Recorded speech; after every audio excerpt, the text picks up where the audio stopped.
If you're anything like me, the word minimalism conjures up images of empty yet overpriced decor. Welcome to the white void.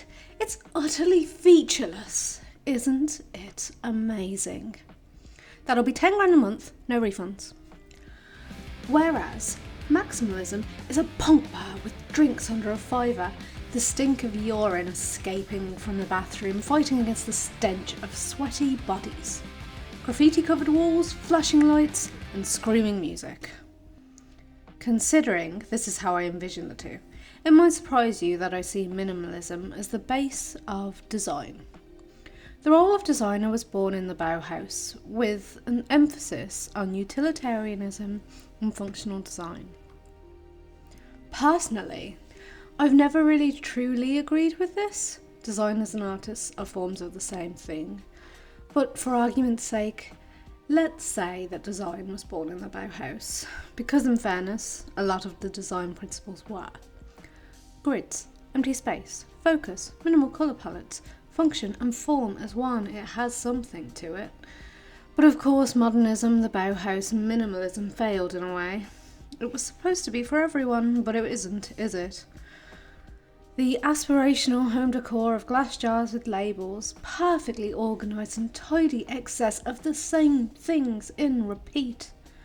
While it might look minimal, their bins are full of packaging that could have easily housed those items. Their excessive buying of jars leading to excess manufacturing. And all of this is aspirational, because those on the poverty line wouldn't dare to throw things away for no reason. Minimalism was supposed to be utilitarian. Instead, it's elitist. Those big square modernist houses were supposed to be easy to build en masse, and everyone could have a home worth living in. But the prices skyrocketed because the rich took a fancy, and now no one can afford these affordable homes. And so, the rich sit with nothing and act humble, and the poor hoard the few things they have because that's actually valuable to them. Or, well, that's mostly true.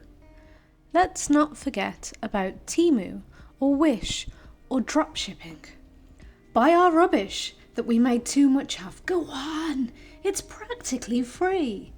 It won't last you a month, but don't worry, we will make more and more, and you'll be able to afford a tenner a month for a new outfit, right?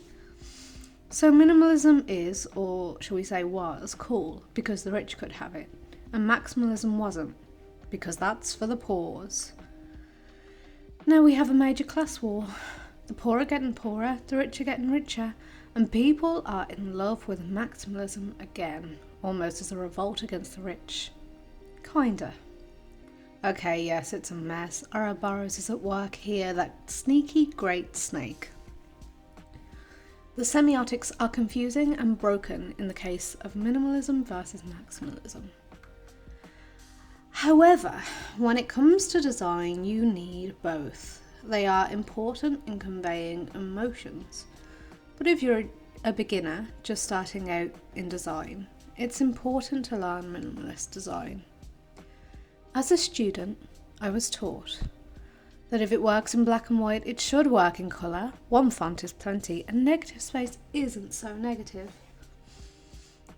The way I consider minimalism in design is like a sketch. Some sketches are lovely just the way they are, and some look better in full colour. But if you can't do your sketch, it's going to be difficult to finish the picture. It's better to show you. Let's make an online ad for a fake company. I pulled this product shot from Pexels, so we're going to make one design minimalist. They only use black and white thin borders of any at all. They want the price, the company logo, and free delivery on it somewhere. This is what we get with all of that info. But wait, oh no, they've had a rebrand. They want it to be bright and loud and altogether extra.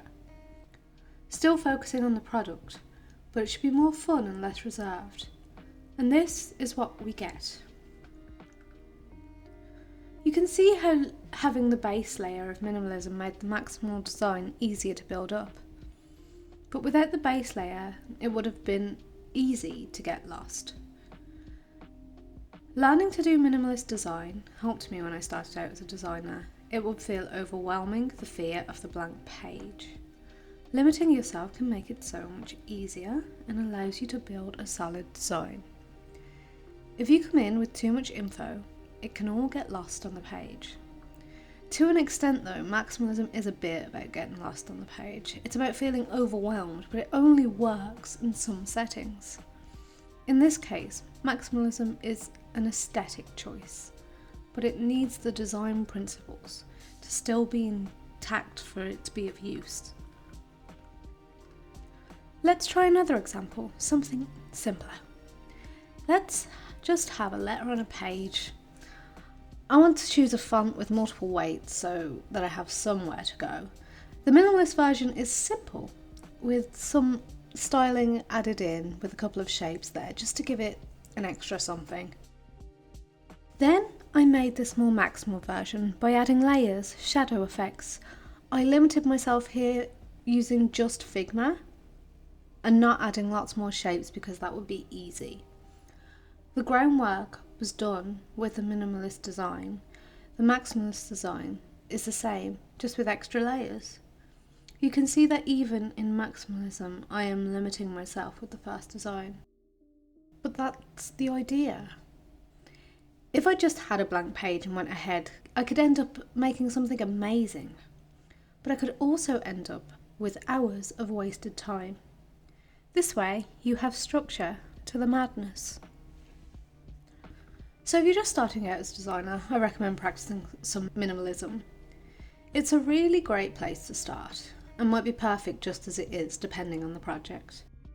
It helps bring structure to your design, challenges you by limiting your options. Design is all about emotion and communication.